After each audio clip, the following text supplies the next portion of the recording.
Last year, on my 65th birthday, I made myself a cup of black coffee and sat on the porch, alone. No calls, no visits, just me and the silence.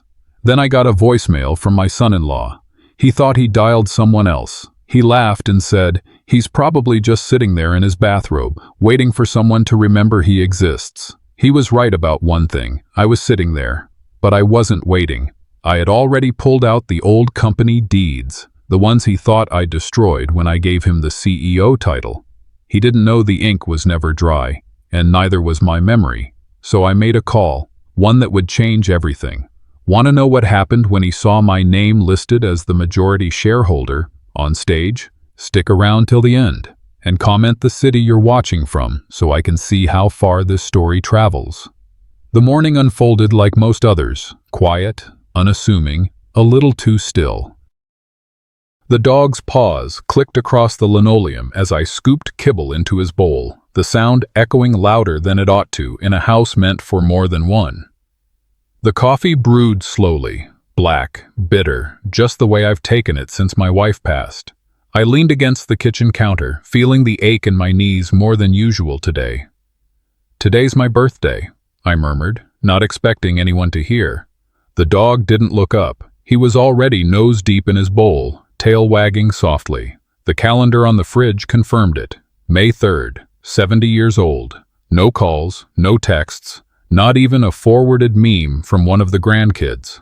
Back when Linda was alive, birthdays meant something. She'd bake a peach cobbler the night before, humming Patsy Cline and insisting I stay out of the kitchen. There'd be cards from the kids, maybe a barbecue in the backyard. Now, the house echoed with reminders that those days were long gone. I wandered into the living room, eyeing the same birthday card pinned above the mantel from last year. "To the world's best dad," it said in Charlotte's handwriting. Maybe she meant it then. I brushed dust from the old photo frame on the side table. Me, Charlotte, and Paul at a company picnic from years ago. I remember that day. Sunlight through oak trees, paper plates soggy with coleslaw. Charlotte laughing at something Paul whispered. But as I glanced at the flyer half tucked behind the photo, Annual Archer Holdings Family Picnic, hosted by Paul Archer, my name was conspicuously absent. No mention of the man who started the company from his garage. I let it slide back then. Told myself it wasn't worth the fuss, that it was just a formality. But now, with time and distance, it felt less like an oversight and more like the beginning of an erasure. In the home office, I opened the bottom drawer looking for something, anything to fill the hollow morning. Instead, I found more remnants, an old stapler, expired batteries, and beneath them, another photo of the team from that same year. I wasn't even in this one. Funny, I'd paid for the photographer. As I closed the drawer, the phone rang in the kitchen. I shuffled over, half hoping it was Charlotte, half knowing better. "Mr. Archer?" a bright female voice chirped. "Just calling to confirm the catering for tomorrow's birthday event at the yacht club. 6 p.m. Seafood buffet, correct?" I paused. "I think you have the wrong number." "Oh," she stammered. "Sorry, this is the number listed under Paul Archer's family contact." I assumed. I hung up before she finished. "A birthday party. Tomorrow, at the yacht club, for Paul." I stood there for a moment, phone still in hand, the hum of the refrigerator suddenly loud. A part of me had foolishly hoped, just a little, that maybe there'd be a surprise. A gathering I wasn't supposed to know about. A cake. A hug. A happy birthday, Dad. Turns out, the surprise was that I didn't matter. I set the phone down gently, like it might break under the weight of silence. Then I dialed Charlotte, just to hear her voice, just to pretend I had a reason. "Hey, Dad," she answered, distracted. "Hey, sweetheart, just wondering, do you remember how to make that lemon chicken you used to like? I was thinking of trying it tonight." She hesitated. "Oh, I don't really remember. We're actually heading out this weekend. Kind of swamped." "Oh," I said, trying to keep my voice steady. "Traveling for Paul's birthday?" A pause. "We're just keeping things small this year," she said quickly. "Anyway, I'll call you later, okay?" "Sure," I said. "Later." She didn't say it, not once, not even in passing. I stared at the silent phone for a long while, heart thudding softly in my chest. I used to be her hero. Now, I was her inconvenience. Later, I found myself walking to the park down the street, the one with the wooden bench beneath the tall oak. I sat, watching a family nearby toss a frisbee, the children squealing with delight. A boy handed his father a dandelion, giggling. I reached into my pocket and pulled out the old watch. My father's watch. Tarnished edges, ticking faintly. He gave it to me on my 30th birthday with a clap on the back and a rare smile. "Make time count," he'd said. And I had, for everyone but myself. As the sun dipped lower, I trudged back home. My legs ached, but my mind buzzed. I opened the car door, slid in, and the engine started with a reluctant growl. Then it happened. The speakers crackled, Bluetooth auto-connected. Paul's voice filled the car, mid-conversation, unaware he was being overheard. He's probably sitting in his bathrobe, waiting for someone to remember he exists. Laughter. Male, unfamiliar. Brutal, man. He's harmless. Just a lonely old man clinging to the past. I don't even think he knows we renamed the conference room. I sat motionless, gripping the steering wheel. He didn't know I still held the strings he's pulling. Still, in the quiet of Saturday morning, the mocking words echoed in my mind like a broken record. He's harmless, waiting for someone to remember he exists.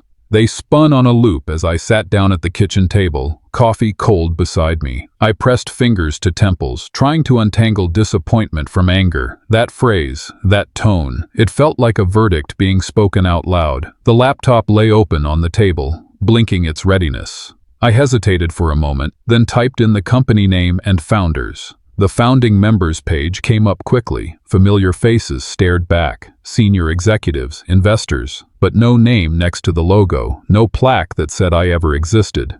I scrolled through the timeline feature, the same group photo, but I was no longer in it. The man who built that brand was erased from its history. I closed the laptop slowly, exhaling a quiet, brittle whisper. They're erasing me, like I was never there. The weight of decades seemed heavier without presence to hang it on. Later, Charlotte shared a clip from the gala. I watched it carefully on my tablet. I appeared seated near the restroom and exit door. No name badge under my collar. Everyone else had an introduction. Visionary founder, strategic leader. But me? Blank tag. Invisible man at a visible table. The camera lingered on people applauding Dexter as he took the stage, credited as the visionary founder. Not once did my name surface. In the clip, I leaned back, the image of omission stretching long and painful. I thought about the projector that night, one I paid for, the stage, the branded banner someone paid to hang. I had gifted that. I had built that. And now, I didn't exist in the story. A few hours later, I composed a polite email to HR. I noticed an error on the website. My name is missing from the founding page and associated materials. Could this be corrected? I sighed before hitting send. The reply came within minutes. Thank you for contacting us. Your concern has been logged. No name, no empathy, no follow-up. Just silence, disguised in corporate courtesy. I whispered in my head, they don't even have the decency to pretend anymore. I spent the afternoon sorting through a stack of documents, contracts, company bylaws, founding memos. Some pages were yellowed, others crisp and new. I found copies of incorporation papers listing me as sole founder, share percentages that still bore my name. Each page felt like a defiant jigsaw piece to reconstruct what they were dissolving. I tucked them into a legal binder with methodical care. Earlier, I had watched Dexter on stage again, introducing himself as the visionary founder and strategic architect. I closed my eyes, feeling something sharpen inside me. I had suggested the company direction, carried initial investors, funded early prototypes. I had foretold their yearly projections back when they wrote bottom lines on graph paper taped to basement walls. Yet tonight, I wasn't in the speech, nor in the brand, nor in the narrative they publicly shared. Still, I didn't rage. I paused. My gaze shifted to a framed picture on the windowsill. Linda smiling at me across a spring noon. I remembered her voice softly saying, "Your life teaches people more than your words." I reached out, brushed the frame gently, and closed the blinds. Evening approached. I walked to the front door, pausing to glance at the wide street lit by lampposts. The dog padded past, tail wagging low. I opened the door, feeling the warm whiff of twilight air. And I thought, if they're rewriting the story, I'd better find the first draft. That's when it clicked. This isn't just personal pain, it's my legacy. And if someone decides to erase me, they'll erase part of the company's story. But stories, true stories, still exist on paper, and in people who remember.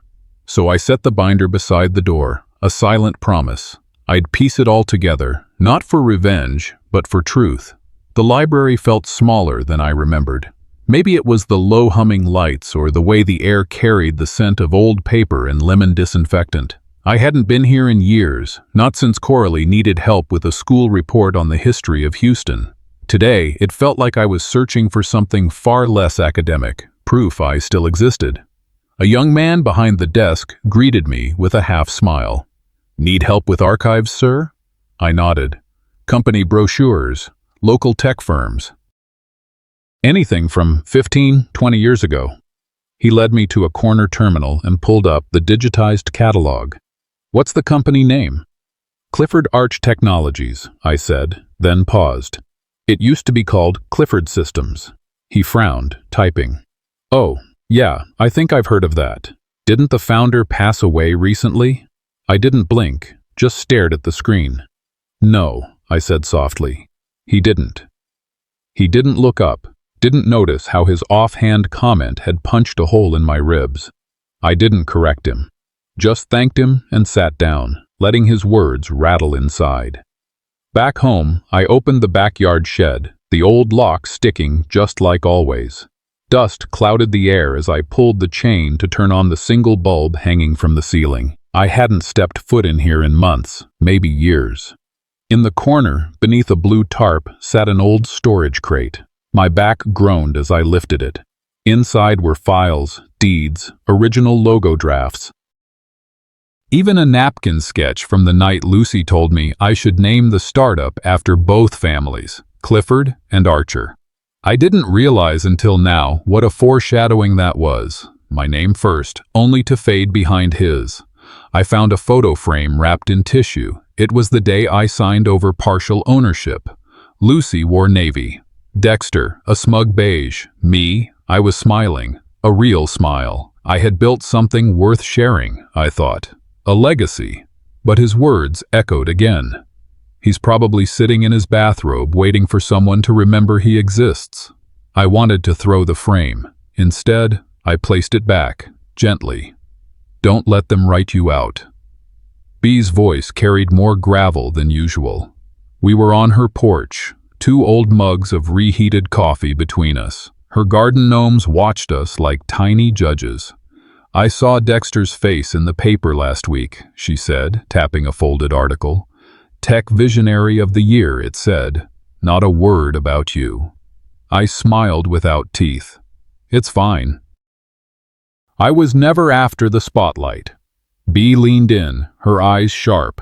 "There's humility, Alden. And then there's erasure. One's noble, the other's a warning." She reminded me of the early days, how Lucy started dressing differently, talking about aligning with the future. Bee had been our accountant then. She remembered the paperwork, the signatures. "You've got the receipts," she whispered. "Use them." Later, I sat on the same park bench from 2 days ago. The breeze was warmer now, kids shrieked with laughter nearby, and the smell of grilled hot dogs drifted through the air. This time, I didn't feel invisible. I watched a boy teach his younger sister how to fly a kite. She kept tangling the string, laughing every time it nosedived. He never yelled, just untangled it and tried again. I thought of Coralie, of how she once said, "Grandpa, you're the only grown-up who lets me make mistakes." Maybe that was my mistake, being too forgiving. I pulled out a notebook and started writing. Names, dates, moments. I remembered signing things, funding projects, hiring people. The pen moved slowly but steadily. I wasn't journaling. I was rebuilding. Maybe I wasn't erased. Maybe I just stopped writing. At home, I cleared my desk. Old coffee stains, unopened mail, even Coralie's last crayon drawing, everything moved aside. I laid out folders and notes, arranged them by year. In the center, I began outlining a timeline: founding day, first client, Lucy's wedding, expansion deal, gala launches, my final shareholder breakdown, the one before I stepped back. Sticky notes dotted the edges with reminders. One stood out: verify shareholder breakdown, contact Eddie.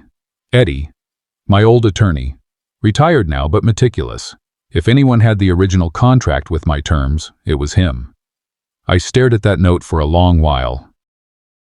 Then I whispered aloud, as if Dexter were sitting across from me. If the world forgot me, I'd better remind them who paid for the ink. Coffee cooled half-forgotten on the desk when Eddie cleared his throat, leaning forward across the scarred wood. He folded a coffee-stained sheet of paper over and over. Alden, these documents show the original transfer only gave Dexter 30%. You never signed full relinquishment. Despite the shock, calm replaced fury. I slid the binder closed. Then it's time, I said quietly, to reclaim what's mine. Silently. Eddie nodded solemnly. He forged the rest. An amendment, notarized overseas. I'm sorry you had to find it this way. A cold clarity settled over me. Thank you, I whispered. Let it stay this quiet until I decide otherwise. Later that morning, dressed in a plain shirt and clean trousers, I walked into Dexter's downtown building. My shoes clicked on marble floors under his polished tower. The receptionist didn't look twice. She assumed I was a courier delivering papers. Then I saw him, Dexter, stepping out of the elevator with a group of executives. When his eyes landed on me, his cold smile fractured. "What are you doing here?" His tone was casual until I handed him a thin manila envelope. His curiosity flickered. I let him open it later in private. Inside was notarized documentation confirming overwhelming ownership. He said nothing when he realized I still held legal claim.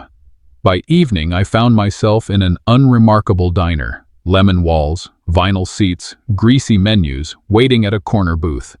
B slid in opposite me with 2 coffees. The lights buzzed, casting halos around her silver hair. "I found something," she said softly. "Years ago, I overheard Dexter bragging, said he rewrote the agreement overnight, almost bragged about how easy it had been." I swallowed. The betrayal seemed older than pain. "You have ears everywhere," I said. She paused, then said, "You push now. Expect him to push back twice as dirty." B leaned forward. I remember a young attorney, Nia Sharp, helped on his restructuring. She left soon after, citing ethics violations. Her old blog posts still exist. "Who is she?" A junior associate told me. She wrote about corporate sabotage, internal fraud. "I've saved articles. Want me to mail them?" Her resolute whisper matched the hum of neon lights. "Yes. And while you wait, be ready." Back at home, the street lamp outside flickered through dusty blinds as I booted the old laptop. My hands trembled, but not with age.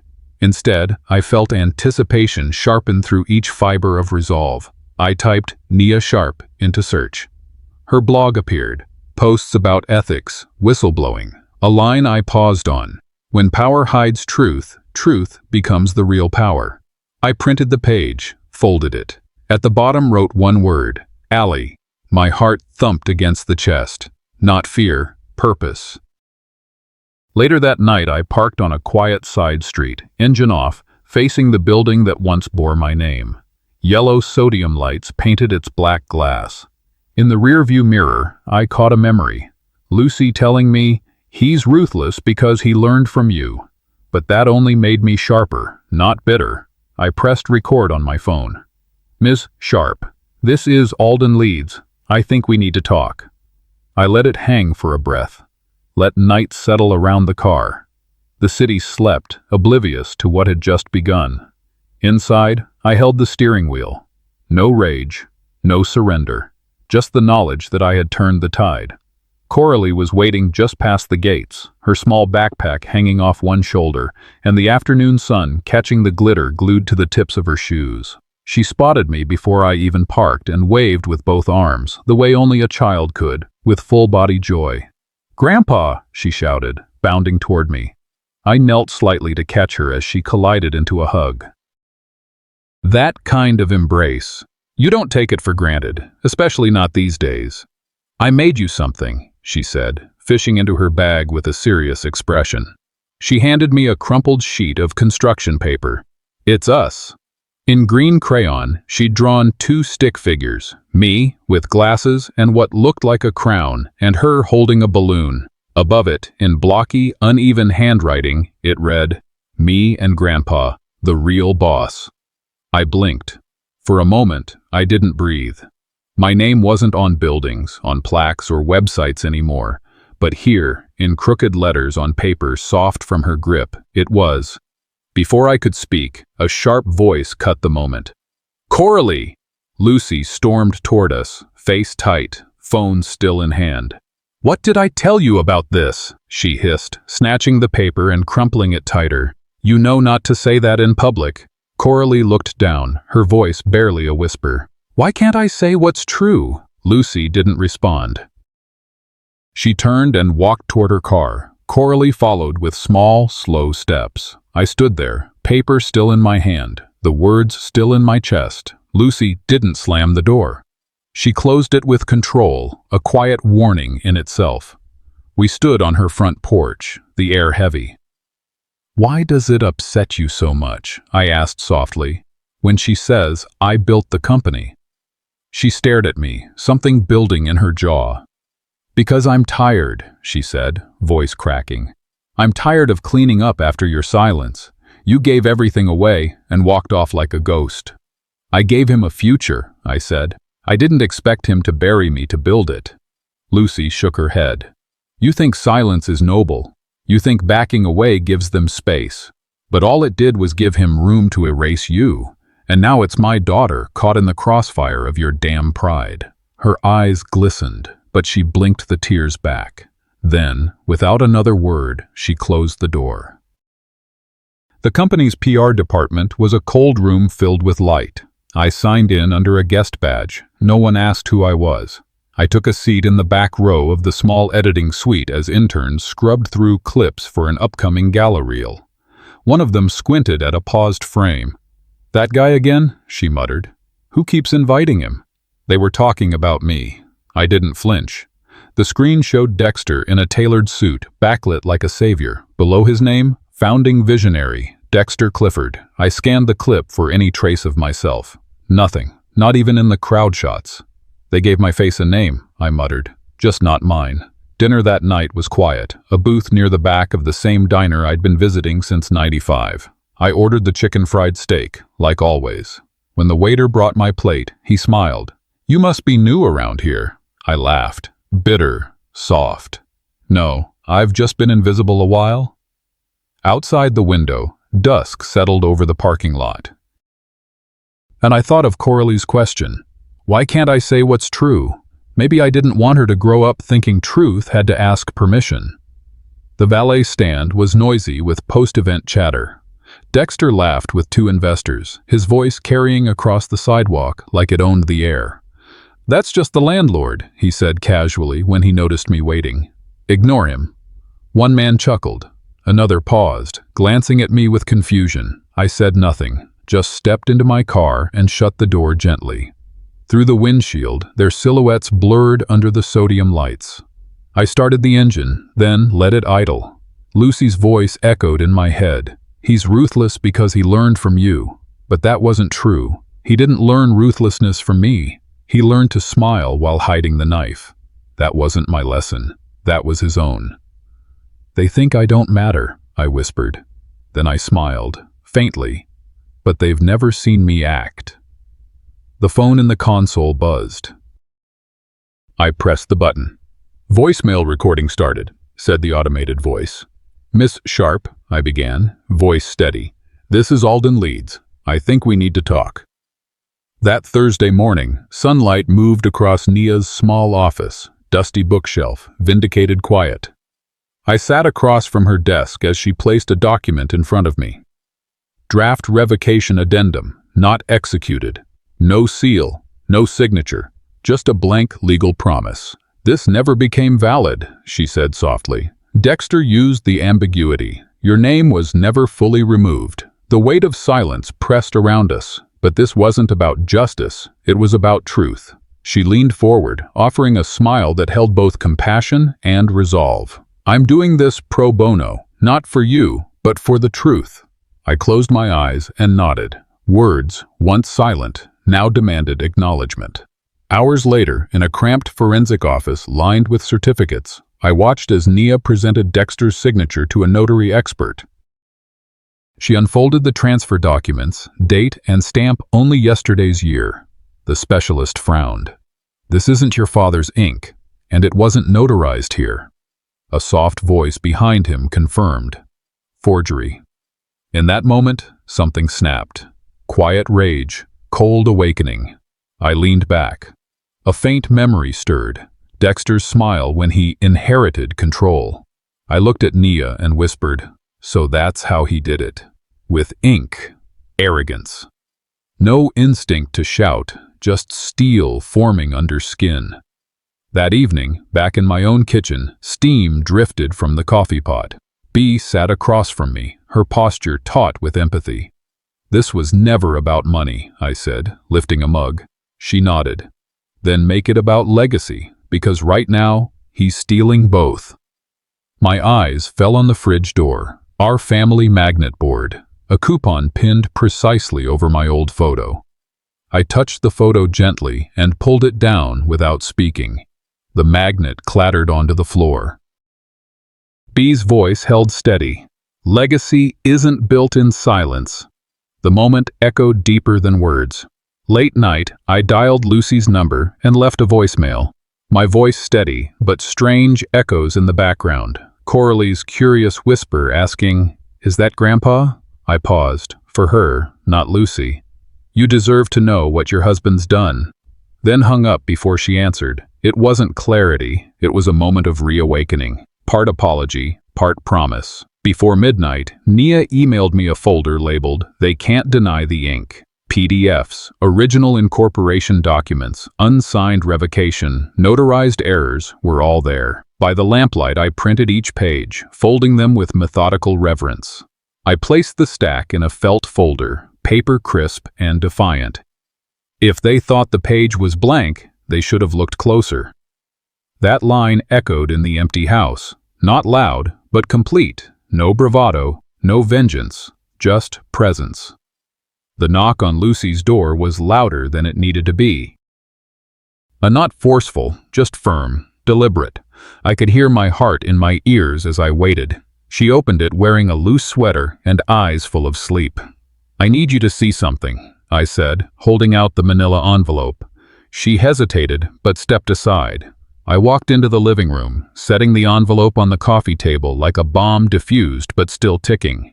She opened it, scanning the notarized documents Nia had sent, the unsigned amendment, the original revocation clause, the handwriting analysis. "Where did you get these?" she asked, her voice unsteady. "From your husband's past," I said. Turns out he forged a future that wasn't his to own. Before she could answer, the front door clicked. Dexter walked in, hanging his keys like it was any ordinary day. He saw me, froze. "What are you doing here?" he asked, voice tight. "I could ask you the same," I said, "but since this house is still under my name, I'll assume I'm the host tonight." Lucy looked between us, pale. Dexter stepped forward, grabbing the papers. His calm cracked. "This means nothing. Old drafts. You're grasping. You faked my signature. You buried my name. And now, you're trying to burn the last piece of me left standing." He threw the envelope back on the table. "You walked away, Alden." "I stepped aside," I corrected. "You ran over me." Lucy whispered, "Is this true?" But Dexter didn't answer. He just stormed down the hall, leaving her in the silence. I walked out before she could choose between us. In the parking lot outside Dexter's building, I sat in my car, engine off. My phone buzzed. Nia. "They've filed a cease and desist," she said, "claiming mental decline, elder confusion, forged evidence on your part."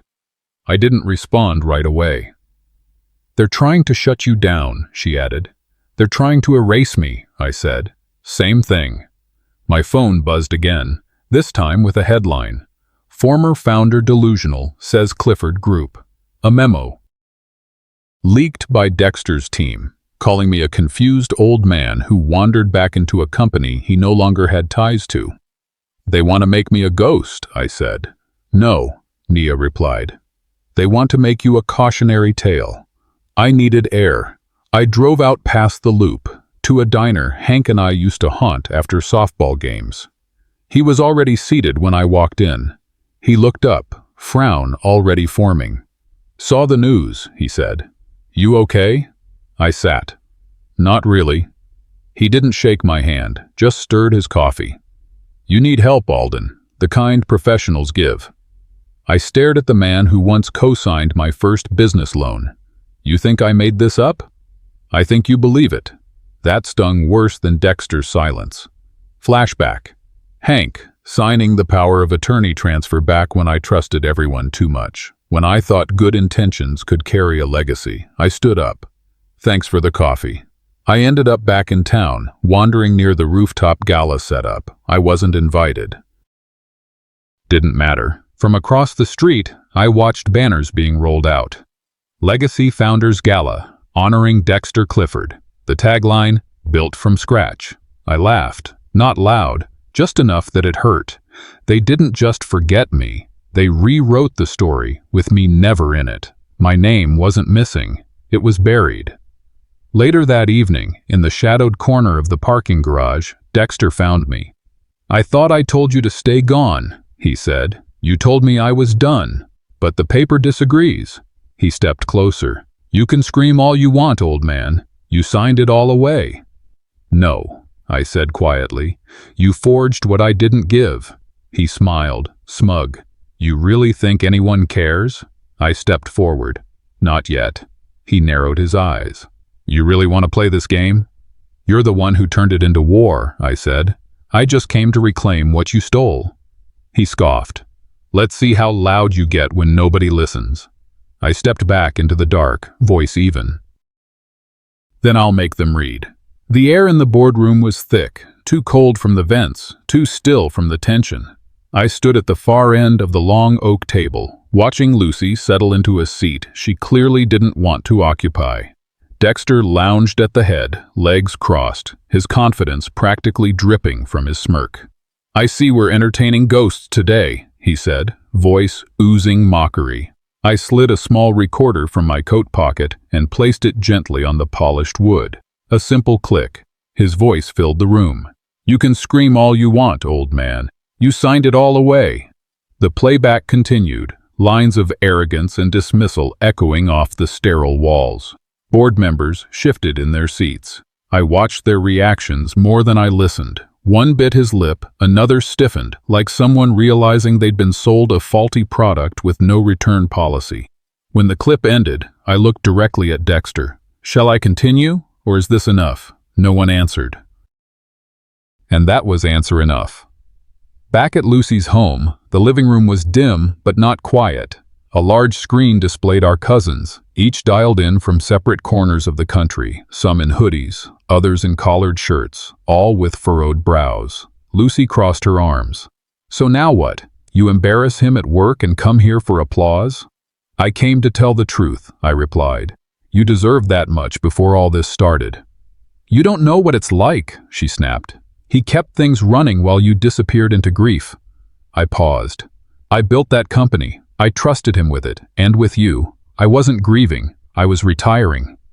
The cousins exchanged uneasy glances. Then one spoke up, a soft voice from the screen. "Uncle Al, what about the family trust? Were you ever supposed to step back entirely?" Naya, seated beside me, opened a folder. "Actually, we've found something. Disbursement irregularities." Dexter's name appears on transfers that shouldn't exist. Lucy's face went pale. At Eleanor's law office, the air was cooler but no less heavy. She handed me a manila file, thick with notarized statements, timelines, and signatures, some of them mine, some of them pretending to be. "Your instincts were right," she said, tapping a signature. "Forgery, criminal liability. If you want to go public, we'll back you." I exhaled, deep and slow. "I don't want a scandal. I want clarity." Eleanor leaned forward. "This isn't about noise. It's about memory. You let them erase you, they'll do it to the next person too." I didn't reply, just ran my finger over a copy of the original deed, where my name still sat at the top. I didn't plan to find Dexter waiting outside the family home, leaning against his car like a man with nothing to fear. "You're enjoying this, aren't you?" he sneered, "tearing the family apart." "You did that," I said calmly. "The moment you cut me out with a pen and a smile." I pulled a folded envelope from my jacket and handed it to him. "What's this? Another love letter?" "Court summons," I said. His smirk faded. "You're bluffing." "No," I said. "I'm remembering." That night, as the sun dipped below the back porch railings, I sat with a copy of the last family photo we took before my wife passed. My image, worn and faded from years of fridge exposure, looked back at me like a question. "What are you going to do about all this?" The phone rang. Nia again. 3 board members just called me. They're distancing themselves from Dexter, and the vice chair wants a private meeting. I nodded silently. She added, "He said," and I quote, "maybe it's time the company remembers its real roots." I looked down at the photo, then out at the yard beyond. "I didn't want war," I whispered. "But now I'll finish what they started." The courthouse gallery was hushed. Sunlight slanted through high windows onto rows of silent onlookers. My palms pressed my notebook to my chest, vibrating slightly with the weight of what I carried. The judge cleared his throat. In measured tones, he announced that my ownership had been wrongfully stripped. Accounts would be reversed, signatures disallowed. Dexter was found liable for civil fraud. Lucy, complicit, was issued a formal probation and ordered to rectify her role. No anger in my chest, just this strange hollow of vindication. Eleanor leaned in past me, voice tight. "You didn't just win, you made them face you." I closed the notebook gently, with respect, not celebration. Later, on the porch of my restored house, the place where splintered railings once sagged, Nia knelt beside me, hammering the final pickets. The new wood smelled fresh, stronger than old regrets. A saw rasped, hammers echoed. We worked quietly the way builders do, each nail forging something new. I swallowed. Justice reads clean on paper. Forgiveness. That's messier in the heart. Nia looked at me, eyes gentle, steady. And both can exist. One doesn't cancel the other. I nodded, tasting relief, bitter but real. By afternoon, I found Lucy waiting on a bench in the courthouse garden. She looked smaller, like someone trying to shrink back into the shadows she helped create. Her voice trembled. "You could have destroyed us." I studied the rose petals drifting past. "I didn't want to. I wanted to be better than what you made of me." Silence stretched. She nodded, tears by her eyes. Not forgiveness, but recognition. That was enough. The cemetery midday light felt forgiving. I knelt before Linda's grave, grass soft beneath my hands. "I didn't let them erase you." "Or us," I said, voice low. I slipped a sealed envelope into the headstone vase. Inside, the ruling, the notarized file, the timeline, everything that said my story was real. Standing, I brushed my fingers on her marble nameplate. Felt her presence there, steady, watching. At dusk, on the porch now complete, the swing creaked gently in the breeze. Wind chimes carried notes of peace. I sat alone, watching the shadows lengthen. No one visited tonight. No one needed to. Victory was quiet. I breathed, memory and silence woven together. Not every battle needs a bang. Some you win by surviving. The porch creaked beneath me as I sat with my duffel bag at my feet. The morning air was still cool, clinging to my sleeves like old memories that refused to drift off with the dawn. A single robin chirped in the distance, its call sharp against the hush of the world not yet fully awake. I didn't turn to look at the house behind me. There wasn't anything left to say to it. Nia had finished the porch railings last weekend. She'd done a fine job, straight lines, even nails. But I asked her to leave one post unfinished. Just one. No explanation given. She raised an eyebrow when I said it was intentional, but she respected it. It stood there now, unpainted, raw wood against the polished white of the rest. A symbol, maybe, or just a scar I didn't want to hide. Beside my coffee cup sat a sealed envelope. On the front, "To whom it may concern, do better." That was all. No name, no sender, no long speech about who failed whom. Just a simple directive written by a man who had already said too much and not enough. Inside, the kitchen was quiet. The kind of quiet that feels earned, not empty. I picked up the phone out of habit, not expectation. A blinking light. Voicemails. I pressed play. Lucy's voice was soft, thinner than I remembered. "Dad, I'm sorry. For everything. I don't know if you'll listen to this, but I hope you're okay. I really do." No excuses, no dramatic weeping. Just words. Fragile, human. I let them sit in the air for a second, then deleted the message. Dexter had called too. Missed call at 2:14 a.m. No voicemail. I stared at his name on the screen and hovered for a breath before pressing delete. That's all it took. One red button. Not out of vengeance, just release. I wandered into the backyard, the sun catching on the dew still clinging to the grass. The oak tree stood where it always had, rooted deeper than any lie, older than any betrayal. I traced my fingers across the bark, feeling the rough carve from decades ago. AL plus MS, 1967. We were 17, stupid, and sure of forever. From my coat pocket, I pulled out a strip of red ribbon. I tied it gently to one of the low branches and stepped back. "Some roots don't grow back," I whispered, but they held long enough. The bus station sat on the edge of town, just past where the new highway cut into the horizon like a scar. Nia drove in silence. I didn't fill the silence with forced words. Neither did she. At the curb she asked, "You want me to come inside?" I shook my head. "No need. I've got it from here." She didn't hug me, didn't cry, just placed a hand on my shoulder for a beat longer than most would. "You did what had to be done, that matters." I nodded and stepped onto the platform. The bus was half empty, a few students with backpacks, a mother with 2 restless toddlers, and me, an old man with 1 bag, no destination offered, none required. As the bus pulled away, I watched the town shrink in the rear window. The courthouse spire, the diner sign, even the company building, just shapes in the distance now. Pieces of a story already told. Somewhere between the edge of town and the first mile marker, I took out my phone. I dialed my own number and waited for the voicemail to kick in. "Hey, it's me," I began, voice steady. "If you're listening to this, maybe you needed to remember who you are. Maybe the noise got too loud again, or the silence too deep. So here's what I'll tell you." I paused, listening to the wheels hum below us. "You told the truth.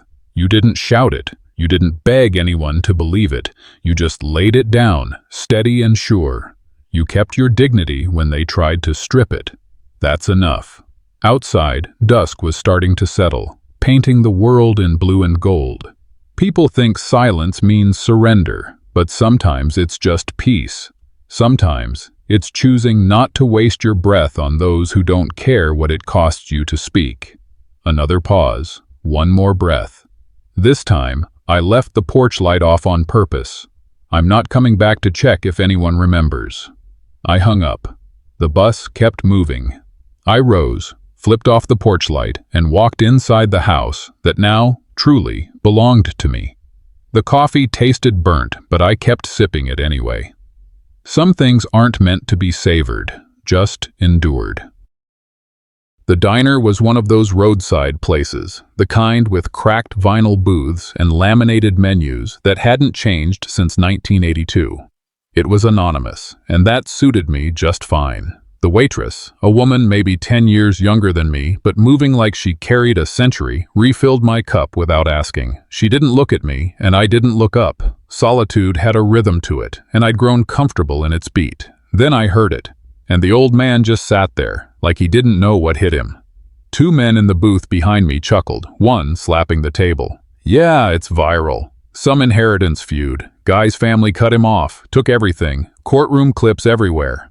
A chill ran up my spine. I turned my head slightly, not enough to draw attention, just enough to catch the voice confirming the story was about me. They didn't know, or maybe they did, and it didn't matter. I paid in cash and walked out without touching the second cup. At the library, I asked for the public computer station. The young librarian wore earbuds and typed like he wanted to smash the keyboard. He pointed me to a corner terminal with a lazy thumb. I typed my name, then the company, then inheritance dispute. There it was, a clip from the courthouse, edited, of course. A voiceover describing a delusional elderly man attempting to retake control of a business he abandoned. My silence had been cut to look like confusion, my composed expression made to seem unhinged. And the comments, classic boomer entitlement. Should have stayed retired. Why does he care? He gave it away. The words blurred, not from tears, but from fury sharpened into clarity. So this is the story they wanted to tell, I whispered. Not just Dexter, not even the board. No, this was orchestrated, clean, cold, and effective. I printed the page, folded it once, and slid it into my coat pocket. Back home, the porch light was still off. I hadn't turned it on since I left, and now it felt like I was returning to a version of myself that no longer fit. The mailbox was crammed. Letters, flyers, 2 envelopes torn from being jammed in too tightly. I brought them inside. Some were predictable. "You're a disgrace," one began, unsigned. Another in flowery handwriting said, "Thank you for speaking truth to silence." That one was from a widower in Waco. He wrote, "You reminded me I'm not crazy." I set his letter aside, not to frame it, just not to forget it. Then I went upstairs. The bookshelf in my room hadn't been touched in years. Dust outlined every book like a crime scene. Something was wedged between 2 legal binders, something pink and spiral-bound. Lucy's old planner. It still had stickers on the cover, faded stars and a smiley face with a crack through it. I opened to the back and saw it. A chart. Dad's mood, Q1, it said in blue ink. Then under it, bullet points. Repeat stories. Forgot Coralie's recital date. Drinks alone. Doesn't engage at dinners. She had documented me like a case file. Dates. Observations. Suggestions like, present idea of retirement home, and call Dr. Fielder for early eval. It wasn't Dexter. It never had been. She'd been laying the foundation years before the courtroom, planting seeds of doubt not just in others, but in me, questioning my memory, reframing my quiet as absence. The betrayal didn't come with a slap, it came with a spreadsheet. That night, I sat on the porch again, the same chair, the same wind chimes barely moving. I opened my phone and hit record on a voicemail. If you're listening to this, I need you to know, I'm not confused. I'm not bitter. I know now, and I'm not running. I stopped, didn't say who it was for, maybe Lucy, maybe Coralie, maybe just for me. I turned the porch light back on, but this time it wasn't for anyone to find their way home. It was to remind myself I was still here. The air felt unusually still when I opened the door that morning. I had invited Lucy and Dexter over with nothing more than a simple message: let's end this right. No elaboration, no emotion, just a time and place. Our family living room, 9 a.m. They arrived separately. Lucy came first, hesitant but composed, clutching a leather bag that she refused to set down. Dexter followed minutes later, noticeably thinner, his bravado chipped away since the trial. I motioned for them to sit. On the coffee table, neatly laid out in a row, were printed emails, pages from Lucy's planner, timestamps, and one photo. A smiling Lucy, handing a folder to a notary on the same day I'd been too ill to attend the board signing. "This isn't about revenge," I began, my voice low but steady. It's about memory, mine, yours, and the ones you're rewriting. Lucy didn't speak right away. She reached into her bag, but I held up my hand. No more distractions. Dexter leaned forward. Wait, are you saying she... He looked at Lucy, eyes wide. You said this was to protect us. You weren't supposed to find that planner, Lucy said, more to herself than to me. And yet, here we are, I replied. Truth, unlike silence, doesn't need an invitation. Her eyes welled up, but I felt no pleasure in watching her break. Only clarity, and Dexter. For the first time in a long while, he didn't look like an enemy. Just another man who got played.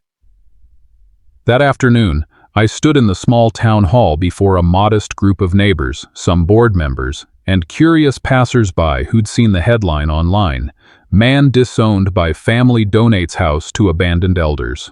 I didn't raise my voice. I didn't need to. This house was built on dreams, I told them.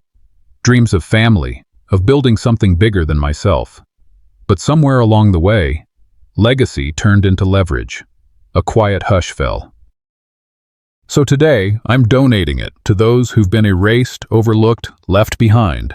You don't have to be a father to understand dignity. You just have to remember what it feels like to lose it. The mayor clapped first. Others followed, some with tears, some with shame. Then came the email, a matching donation from an anonymous source. No message, just proof of transfer. But I knew. Somehow, I knew. That evening, Diane knocked. I hadn't seen my sister in 15 years. Her hair was grayer now, her posture more bent, but her presence felt oddly familiar, like a blanket long tucked away in a chest, still warm. I watched your speech, she said. I should have come sooner. We sat on the porch, sharing slices of silence between broken memories. I always knew you had a backbone, she whispered. I just forgot. So did I replied. She left without asking for forgiveness. And I didn't ask for explanation. Some things just mend themselves in the quiet. Later, I sat alone.